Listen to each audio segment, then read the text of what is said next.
Welcome to Write with Love. I'm your host, Sarah Williams, best-selling author, speaker, and creative entrepreneur. Each week, I chat to passionate and inspiring authors about their journey in creative writing. Some are traditionally published, some do it themselves. Everyone's journey is different, and everyone has something interesting to say. We all love love and love what we do. Today's show is brought to you by our amazing fans and supporters on Patreon. If you'd like to help support the show and get some awesome bonus episodes, go to patreon.com/Sarah Williams Author to learn more. Now here's today's show.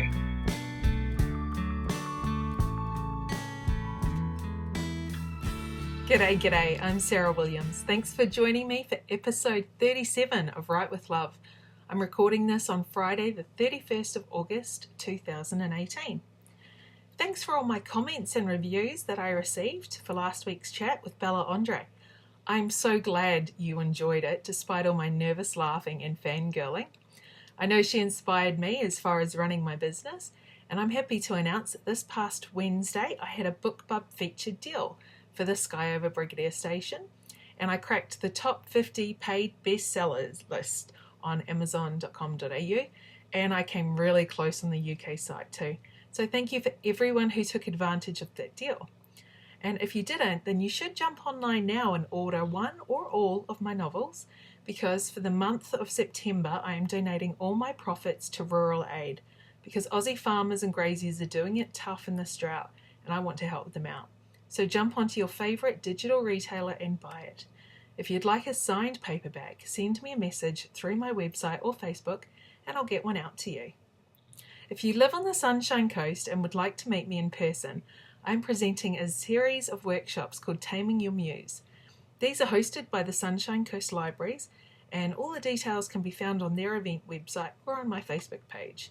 The workshops are free to attend, but you must register as they are almost fully booked. I've already done 2 and they were awesome. I've met lots of aspiring authors and avid readers. I have a few shout outs today. So first off, Madeline Ash is a 2-time Rita finalist and author of contemporary romance. She appeared back on episode 8 of this podcast and was an absolute joy to chat to. Her latest novel is called The Wedding Obsession and is available now. Here's the blurb. Emmy Morgan woke up from her heart transplant, saw her best friend Brandon Tan sitting by her bedside and promptly asked him to marry her. If there was a faster way to ruin a friendship, she didn't know it. 1 year on, Bran has returned home to open a restaurant, and Emmy adds trying to make amends to her already chaotic life. She's also running her own music venue, battling survivor's guilt, and secretly tending a wedding obsession sprung from her near-death experience. Bran needs answers, but all Emmy has are problems. Hating that he couldn't help her last time, he resolves to ease the trouble in her eyes. He sets aside their attraction and awkward past and tries to focus on being friends again. If she would just stop trying on wedding dresses. I love it. Well done on another awesome story, Madeline.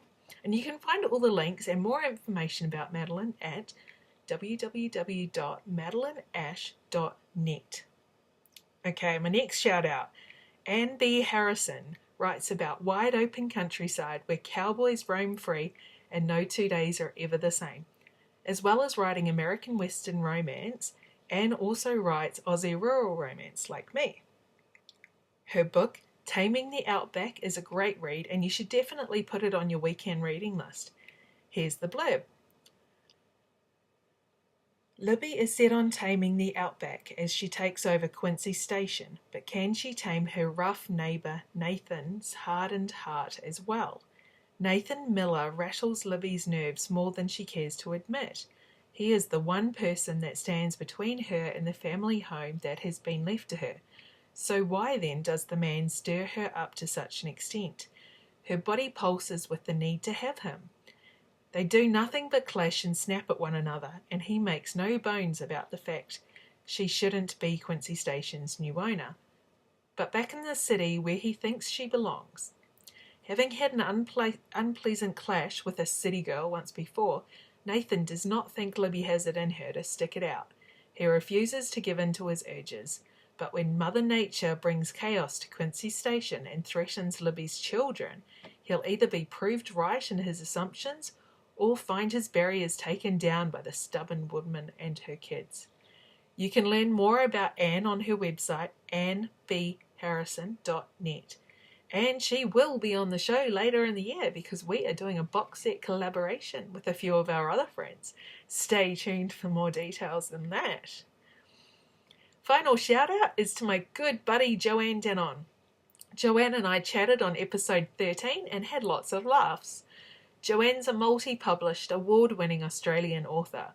She writes to give her readers the experience she loves to savour, indulging in a sigh-worthy happily ever after, being swept away from the everyday by diving into a delicious romance novel.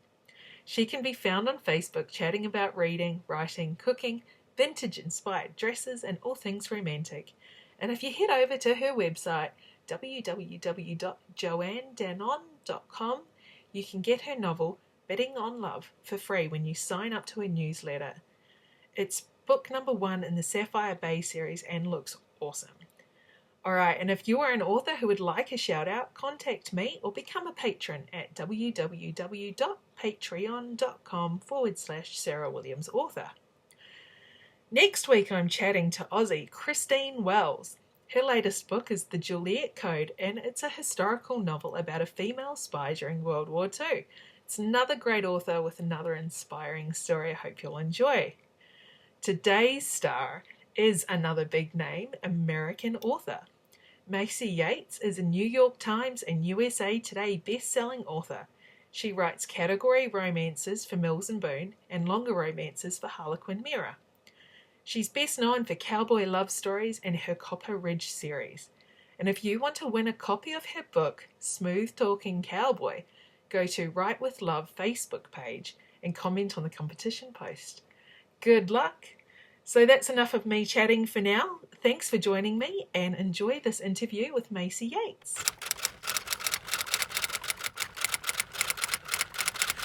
G'day, welcome to Write With Love.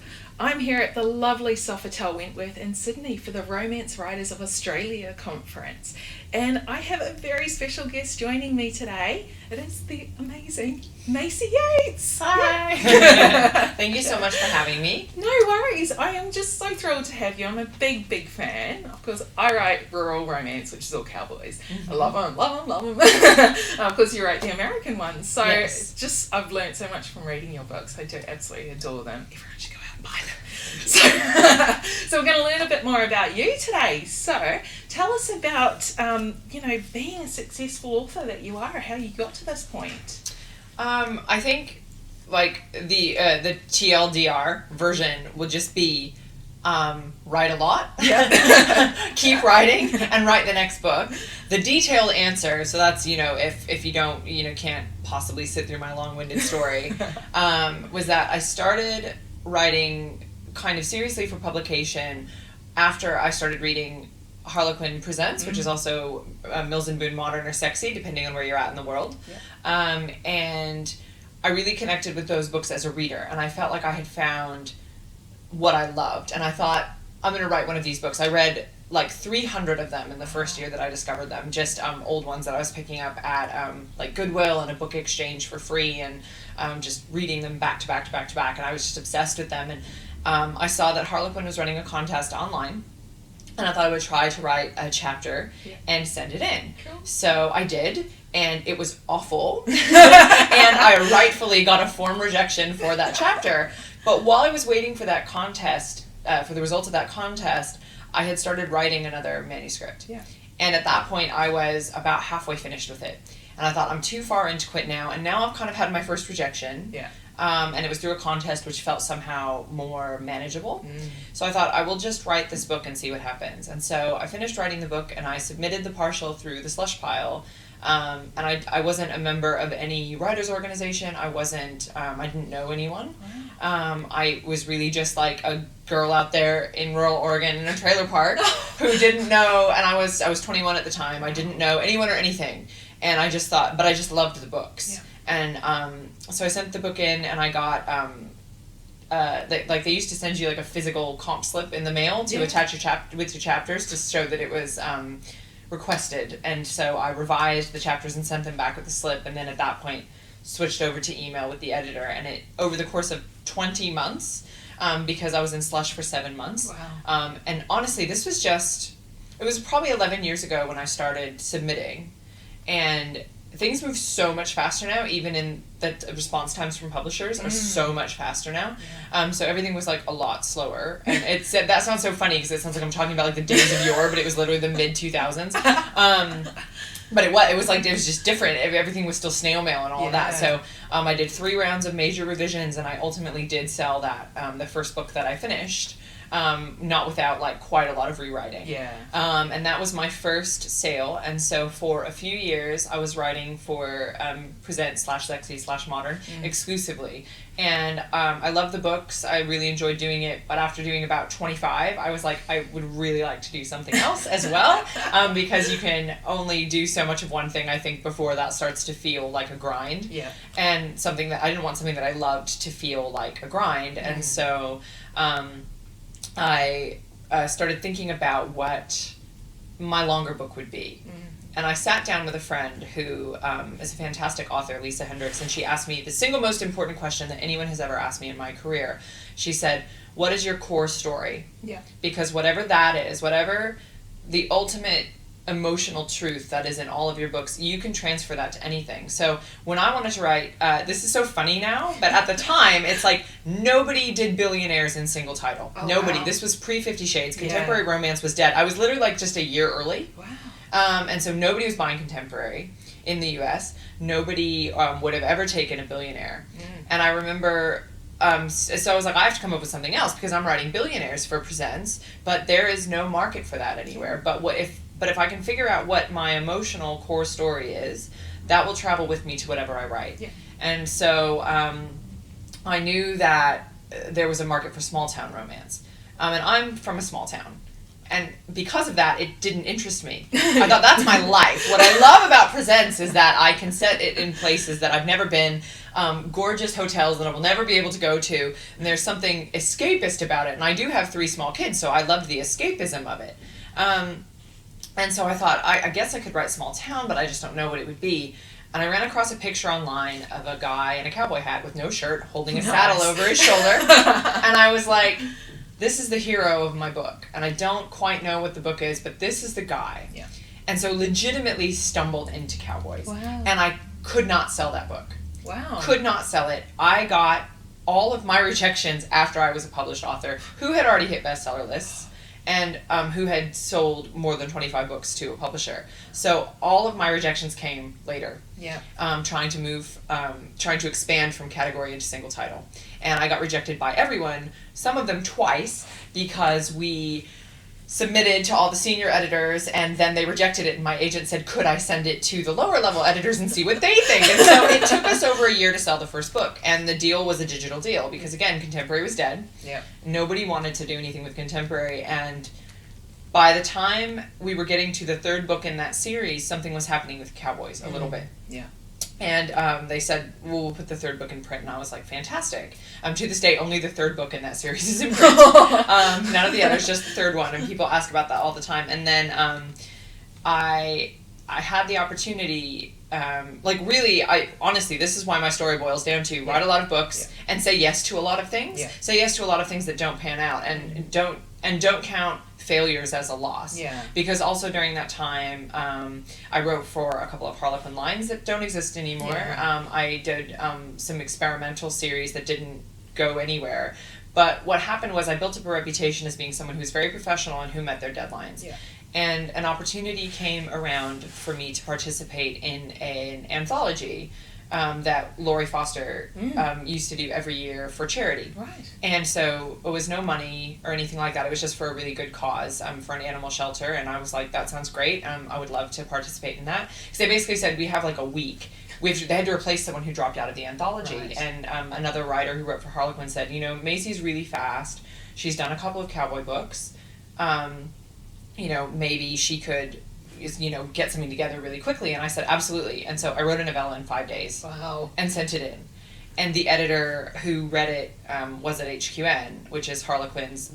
That's their single title. It's like their Mira in the U.S. Yeah, so right. that's they have Mira in the U.S., but it's different than Mira is here. Like my Cowboy books are done in Mira here, but they're HQN in the U.S. Right. So it was, and I had been rejected from HQN because the senior editor at that time didn't connect with my voice. Yeah. And so I ended up having this anthology that got before this other editor who said, I absolutely love this, and I would love to work with you again. And in that time, she ended up getting promoted to senior editor for the line. The other editor left, and so it was really all a series of very fortunate events. And the fact that I was doing Cowboys, which I've been doing since before it was cool, my hipster glasses, you know. And it's like, it just so happened that it ended up being this thing. So for me, it was all about these kinds of funny opportunities that came up. And quite a few opportunities that I did that didn't work out as well. To kind of find my audience, to find my readers and where I fit. And I would say that I feel like I fit in Small Town, in Cowboys, but then in Presents as well. And what has happened with me writing the two things is that not only have I found, you know, kind of the primary successful piece to my career, it gave me like the joy back in writing the Presents as well, because by the time I'm finished writing a Small Town book, I get to go back to this very high fantasy romance. And now this thing that had felt like a grind for a little bit, I love it again. And so it's really kind of for me, it is. It's like, it's doing the work, loving writing. And I think if you don't love writing, don't be here. Don't do it. Like, don't do it, because there's easier ways to make a living. But if you love writing, then that's obviously where you should put your focus. And I think then it's like, it's a joy to say yes to these things and to not take, like, I don't believe in the concept of a failed project, because everything I've done, even if it's sold 50 copies, taught me something. Even if it was just about what I wouldn't do next time.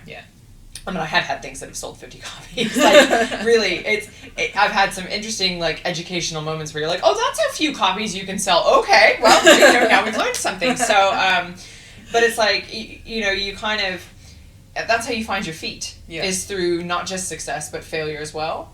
And that's how you find, how you kind of get up and move on from that, is what the failure is or isn't. So, for me, it's like, keep writing and keep looking for the new opportunities, and don't put yourself into a box. Because I think if in the beginning I had said, but I write billionaires, it's like, well, there ended up being a market for that. So it isn't that there wasn't. I probably could have sold into it if I had waited a little bit longer. But I don't think that was the right place for me. And I think expanding into Small Town, which I thought, I don't want to do that. I actually found something very integral to my voice now as an author, and it was a learning experience, and I love writing those books so much. So it's so funny to me how resistant I was to it. I didn't think I would like it. And it's funny, I used to sell wedding dresses for a living, like for a very small amount of time. And what we used to tell people when they came in was, I know that you've looked at wedding dresses in catalogs, but you've never tried them on. So it's all right, you tell me exactly what you want and we'll find those dresses, but then I'm going to take some things out for you that what you don't think you want, like the exact opposite, and you're going to try them. And 9 times out of 10, they would buy the thing that they said, I absolutely don't want. That's it. Because they'd never tried it on for themselves. They'd only seen wedding dresses on models. And it's like, well, what fits us isn't necessarily what we think when we haven't tried it on. And so for me, that's kind of how I feel about writing. We get very wedded to this idea of, I write this, I am this writer. But until you try, you don't know.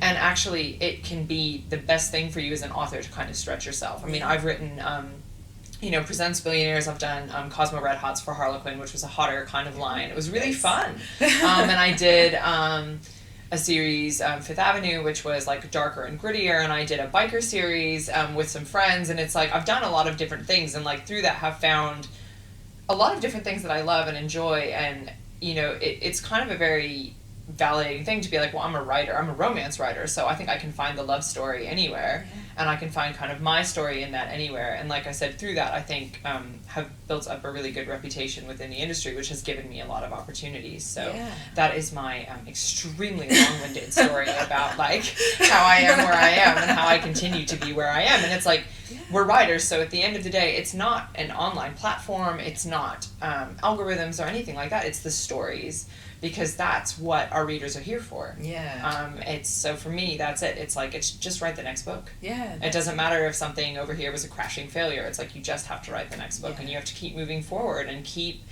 experimenting, and not look at failure as something that's fatal. Or something that's the end of the line, but success goes like this. Like I said, I didn't get my first rejection until after I had published 25 books. So it's just, I consider failure now just to be all part of it. It's not I'm not like on a trajectory where I'm now escaping it or I'm now immune to failure. It's like, it's happened before, it will happen again. And, I just kind of, like life, we have ups and downs in life. So publishing is just life.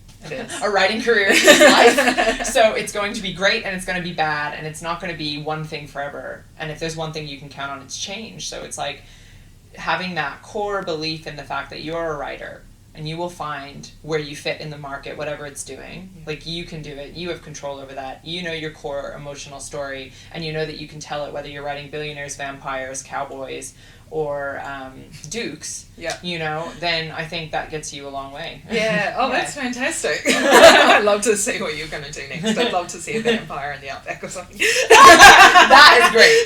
I'd like that. That'd be awesome. So you're entirely with Harlequin now, publishing?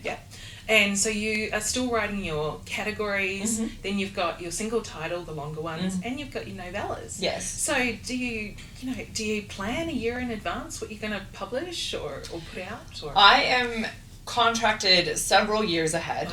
And so I write for 3 different imprints at Harlequin. I write for HQN, I write for Harlequin Presents, and I write for Harlequin Desire as well. Presents and Desire, 50,000 words. The Desires connect with my longer series.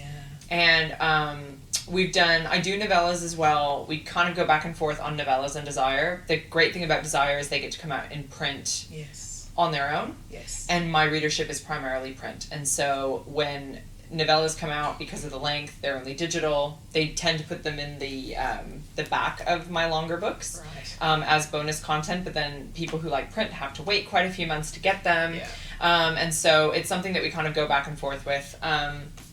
But with the long-running series, I am so planned out, because I have to be, because you can't have the connecting characters kind of spring out of a hole in the ground. So I have a whole series Bible with kind of ages, names, eye color, hair color. As I mention it in the books, I note it down so that I don't have to go back. And this is a trial and error thing that with my first series I did not do, and it ended up being a giant pain in the butt. So and it's good because in the Copper Ridge series there's about 17 books of varying lengths in Desire, HQN, and Novella. And there's so many characters to keep track of, and then the Gold Valley series is a spin-off. So many of the same characters appear, and timelines are really important, and I still make tons of mistakes, even with all the information that I keep. So those are very, very planned. The Presents, one thing that I love about them so much is that I don't have to plan them in advance. I know I'm going to do one, but my contract for the Presents is completely blind. So it's just, 8 Presents over the course of the next couple of years. And so it's like, if I sit down and I go, oh no, I have this idea and I'm going to do this, I just get to do it. And it's not connected to this gigantic world that I have to refer back to all the things. And there's something wonderful and comforting about slipping into this world that I know so well, which I get with the long running series. But there's also something so wonderful about just being like, I'm inspired to write probably the weirdest one was my kids were binge watching Sophia the First. Do you know that kid show? I know. And my friend goes, I hate that show so much, because she's got kids similar in age to me. She's like, I hate that show so much. She's like, it's so bizarre, and why is her stepdad kind of hot, and what's the sexual tension with the stepbrother, and why is she what's the story? And I was like, she goes, you should write a Presents that's basically Sophia the First. And I was like, challenge accepted. So I've got this step sibling royal Presents coming out in the next year, and it's so I like being able to just do that, to be like, oh, okay, my friend dared me to do this thing, I'm going to make it work. And I can kind of go with whatever wild idea takes my fancy, and it doesn't have to be connected to anything, and it's kind of really exhilarating to ride your immediate inspiration, which when you're contracted out as far as I am, you often don't get to do. But then I will say with the connected books, and I just did this with the book that's coming out September 25th, A Tall Dark Cowboy Christmas. I knew the hero's backstory. I knew he was a widower because he was the third brother to get a book in this series.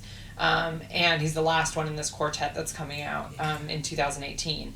And so I knew him at least through the eyes of his brothers. Right. So I knew what they thought his issues were and what they thought about his marriage and his wife that passed away and all this kind of stuff. And I had this idea for what the story was going to be based on all that. And then I started thinking about writing it, and I was like, I'm not excited about it at all. Yeah. I don't like the setup that I have it centered around, like, an inn, and the heroine was coming into the inn, and, like, that's a great story, but it felt very done to me, and I just didn't feel like me, and I was kind of going, I don't know, I'm not psyched about this heroine, I'm not psyched about this guy, and I normally, like, I really love writing sad widowers, it's kind of my thing, because I love, like, really emotional stories, and I love to mine kind of the, like, this is such an odd thing, but to me, like, grief is universal. Like, we've all felt it. So for me, like, exploring that in a book is kind of a cathartic thing, and I know that it is for readers as well, because it's like we all understand that, we all fear it. So I end up writing a lot of characters who've experienced really heavy loss. So I was like, why am I not looking forward to this book? This is totally my thing. And I just wasn't excited about it. And so I went back and I recast the heroine. And it changed the entire story. And I changed some things about his marriage, too, which I won't say because it's a spoiler. But if you've been reading the other books, there's something about Grant you don't know.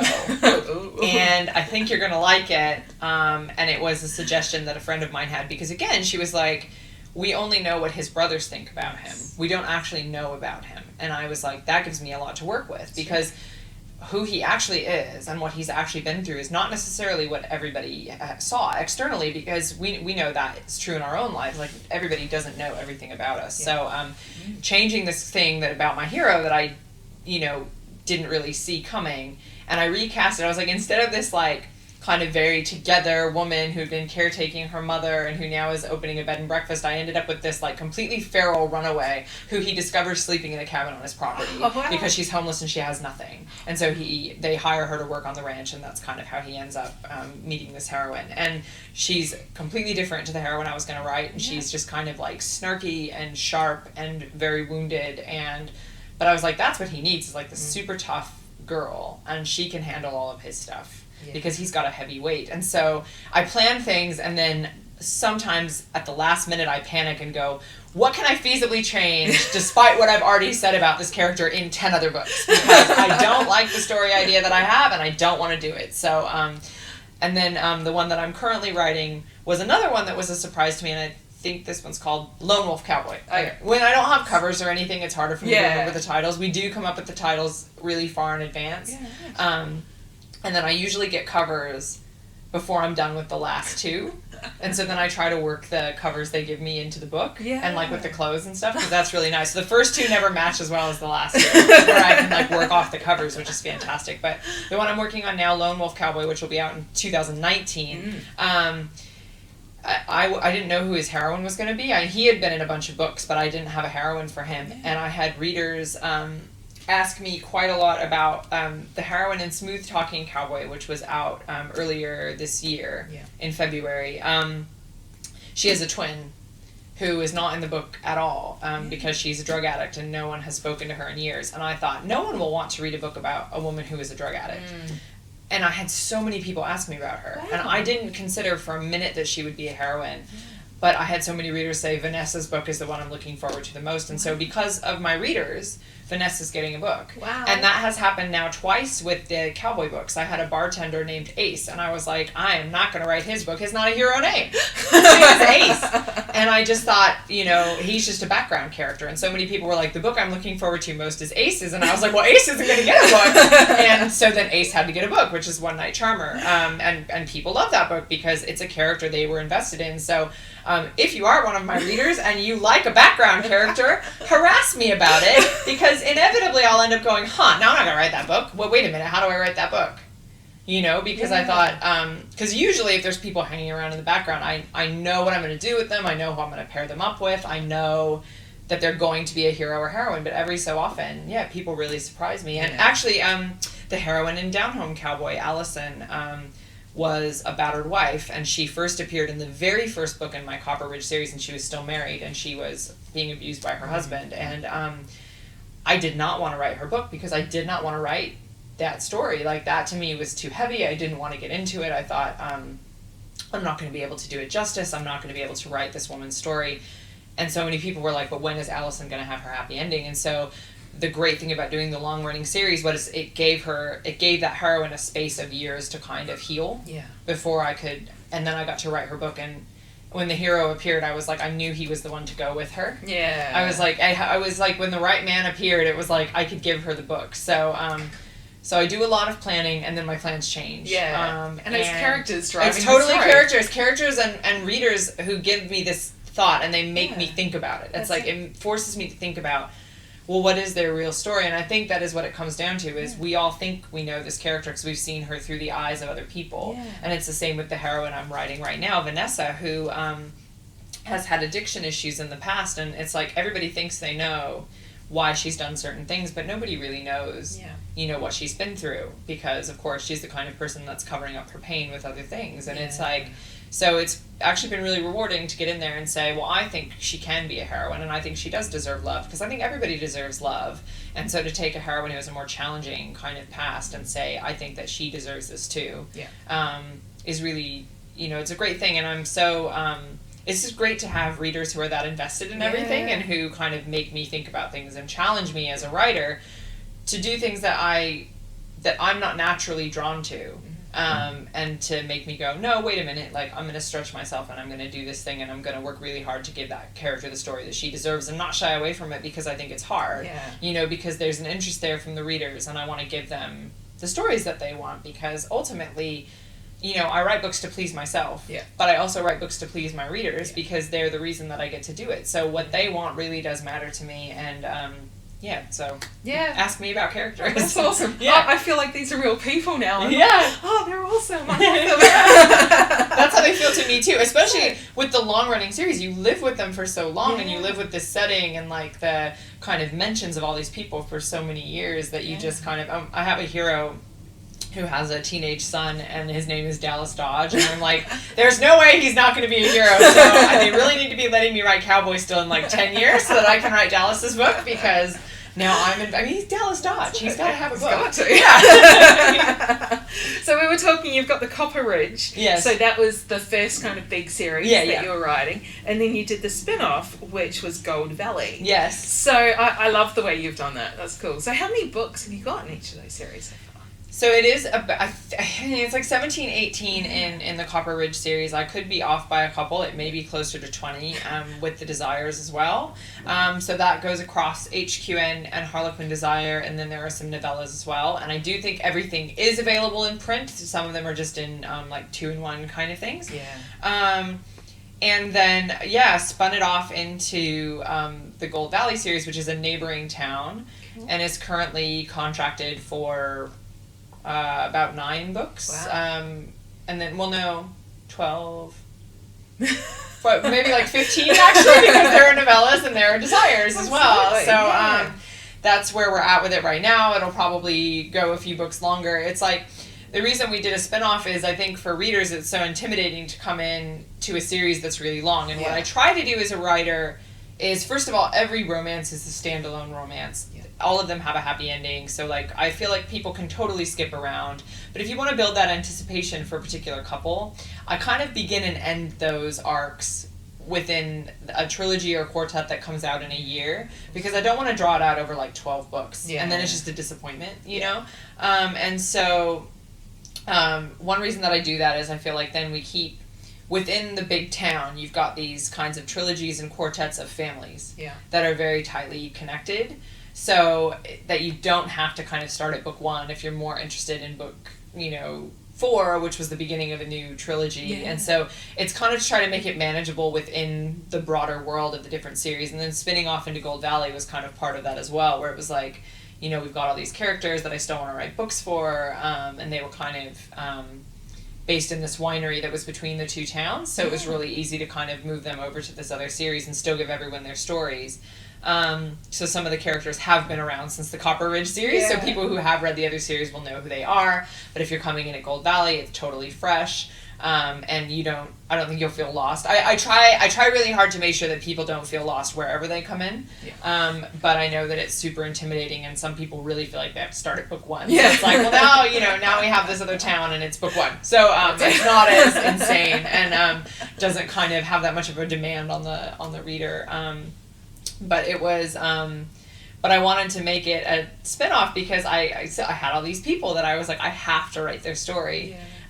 Because I've introduced them and I'm invested in knowing what their happy ending is, and I can't leave them without one. Yes. So a lot of that was just selfishly for me. Because I had set up a couple ages and ages ago I've finally written their book, and it's coming out in 2019, and it's called Unbroken Cowboy.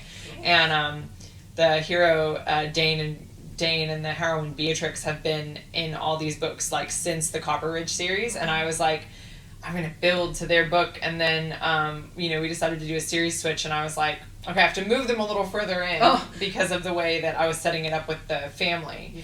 Yeah.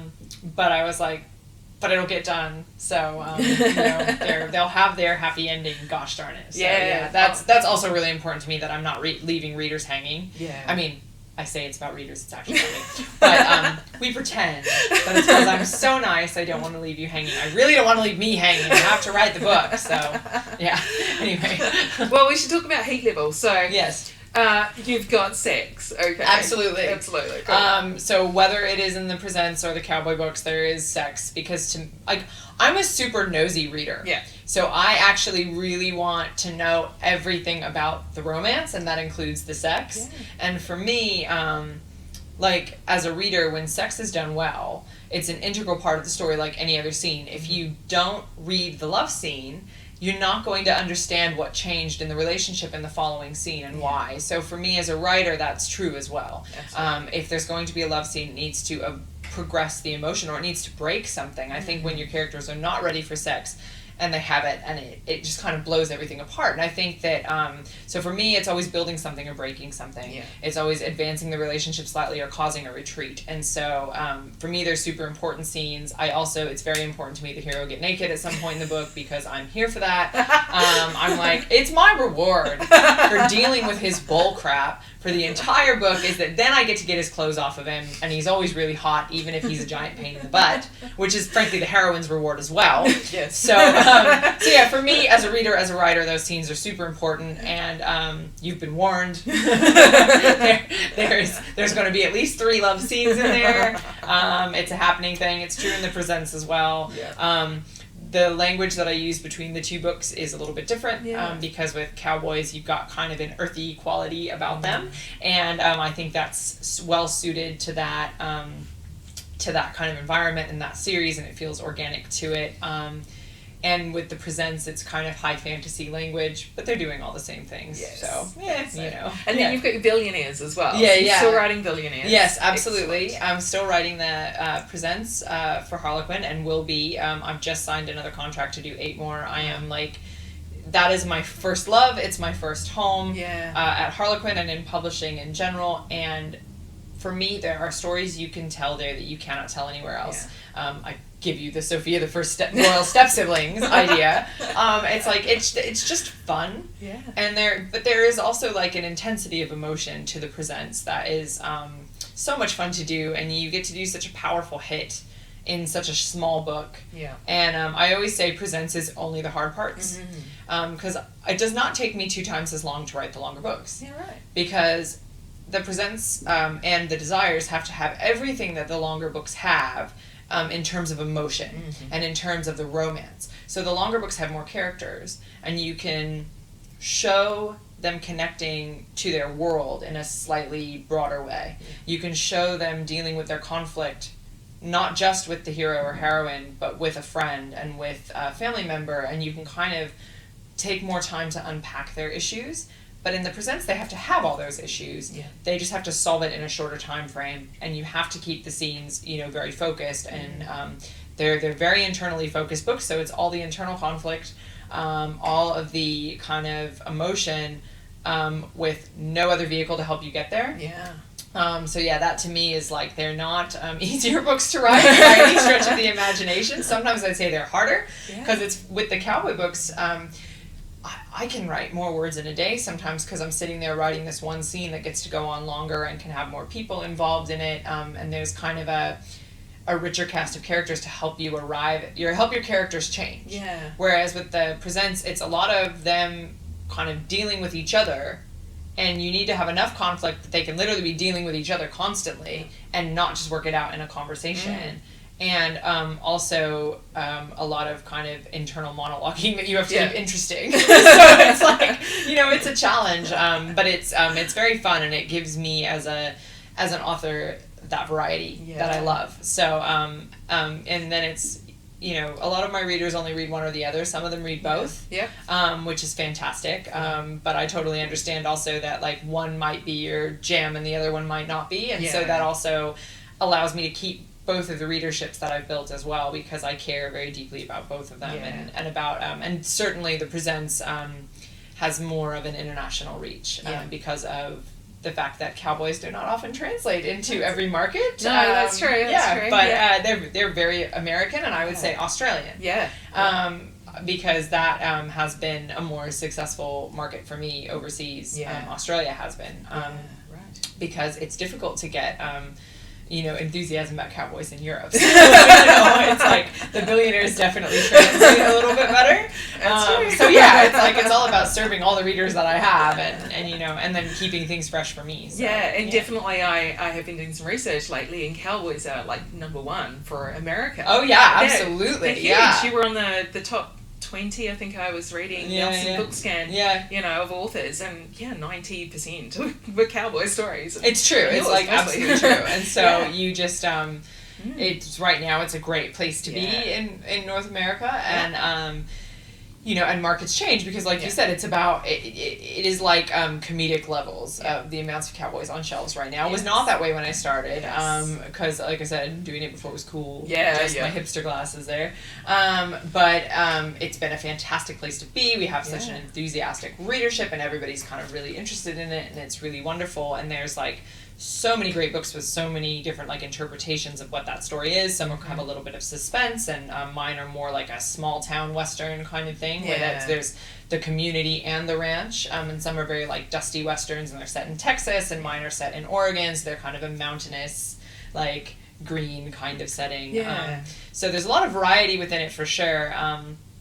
But it's a competitive market, and it's very, very American. Very, very not super international. No. So and I almost think to a degree that's just how the market is. There's things that work in the States and things that work other places, and that seems to be kind of my experience as a writer. So, that's true. I remember the very first romance I read.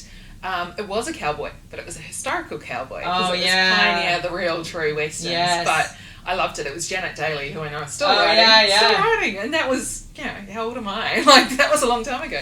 Well, I wish that, I love historical westerns. I really do. That was like a gateway for me as a reader. I used to read a lot of inspirational romance, like Jeanette Oakey and Lorraine Snelling.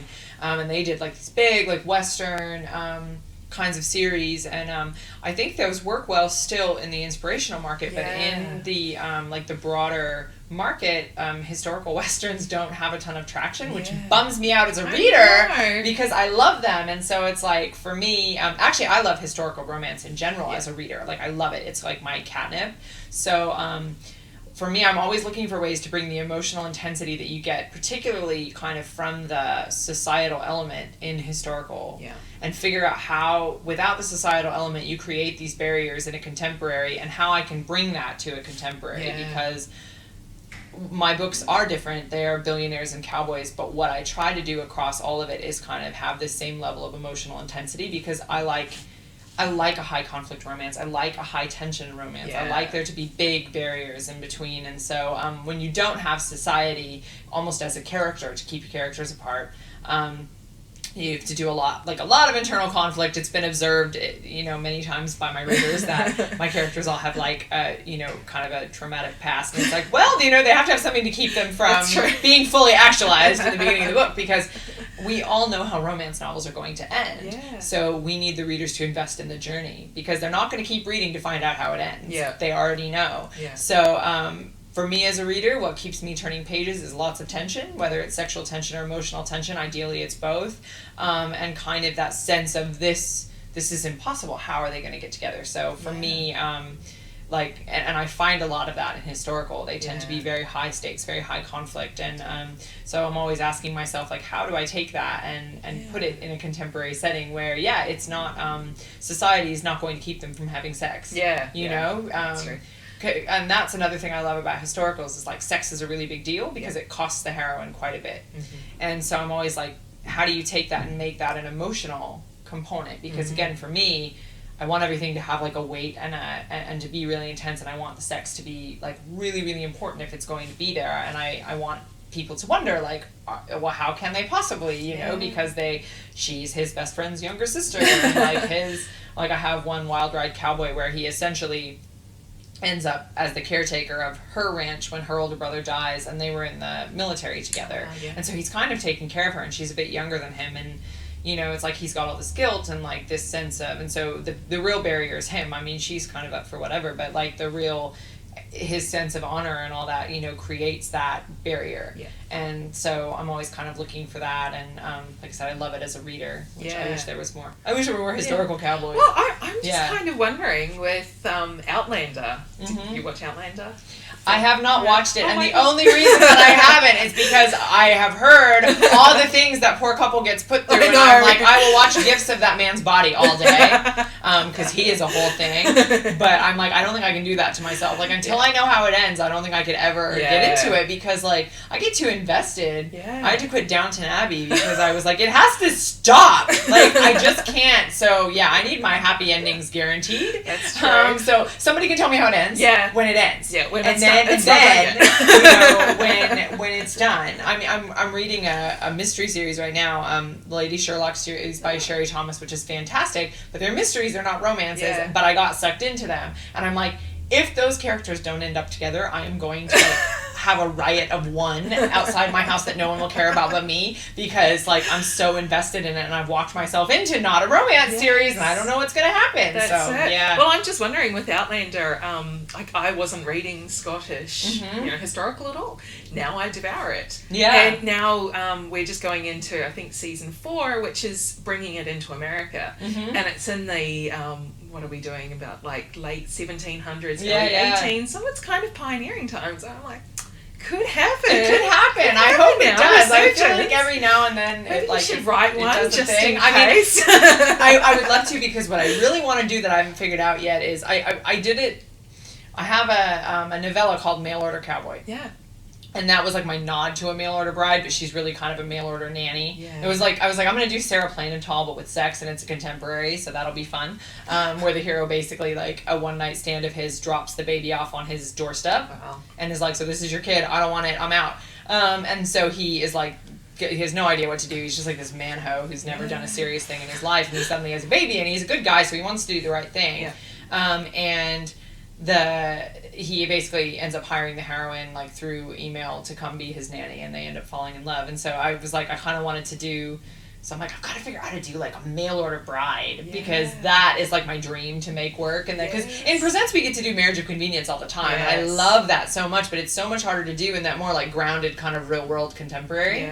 It's possible for sure, but I think you have to have such you have to give reasons that people kind of, and it's like in Presents I can make up a country and be like, he has to get married because I said, because there's a law that I wrote into the country that means he has to. And so I love creating my own world because it's mine, and I can say exactly what I want happens in it, and no one can question me, which is great. But like, even though my town in Oregon is made up, Oregon is still in the United States, and we have some established rules, so it's like I kind of have to play nicely within that. But yeah, it's like, if I could come up with a reason, I'm all about like, it just needs to be slightly believable. It doesn't need to be realistic. You just need to be able to believe the motivation. So either I do need to write a historical Western, or I need to figure out a way to do a mail order bride, because that's, if anyone has any ideas, inbox me.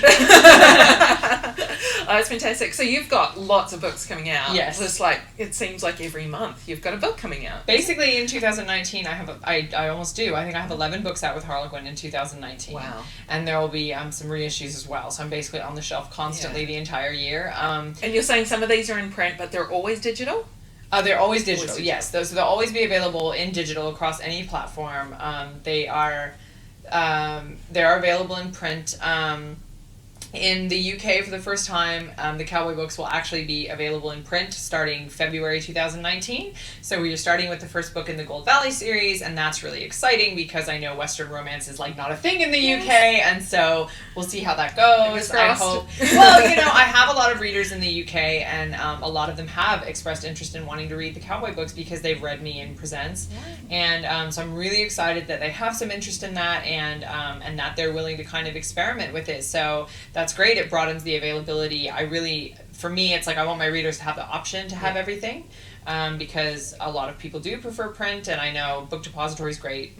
People can order my books that way, but it's great. They've been really good about putting them out in Australia. Yeah. So it's easy to kind of get them here, and they're now doing them out at the same time, so people don't have to wait, and that's really fantastic for the readers. So yeah, hopefully just more and more availability of all the books as well. So that's good. Fantastic. And you're online, so you've got your website. Yes. I have my website, which is MaiseyYates.com. And that's how you spell my name. This is just gratuitously showing you my pretty cover of my book. It's very pretty. My latest book. So MaiseyYates.com. And I have a new feature on my website. If you go to the books page, you can search books by theme, which you've always been able to do, but it's a little bit neater now. So you can just go to the books page, and you can find themes like Best Friend's Little Sister, or Virgin Heroes, or like Friends to Lovers, Marriage of Convenience, and you can narrow the books down by that. And if you want to, you can narrow them down by series as well. So if you want to find all the Virgin Heroes that I've written for Harlequin Presents, you can do that. If you want to find all the Friends to Lovers that I've written in the Copper Ridge series, and yes, there is more than one. There's more than one Virgin Hero too. You can narrow it down that way, and you can basically search by your catnip. Yeah. Search your favorite trope and find the thing that you're into, because there are a lot of books. So you can either, like I said, just look at a series, or you can look at your favorite tropes within that series or within my entire backlist. So that's cool. You can also contact me there. I am also on Facebook, just as Maisey Yates. I have an author page. I have a personal page that's boring and is private, and you don't want to find me there. You want to find my author page. And then I'm on Twitter as well as Maisey Yates, and on Instagram as Maisey Yates also. Yes. And I like Instagram possibly most of all because it is just pictures. Yes. And it's really fun. So if you want to see pictures of kind of the traveling that I've been doing this year, or like some curated pictures of my adorable children who are very cute, and like really pretty pictures of Oregon, which is where I base the Copper Ridge and Gold Valley series around, is where I live.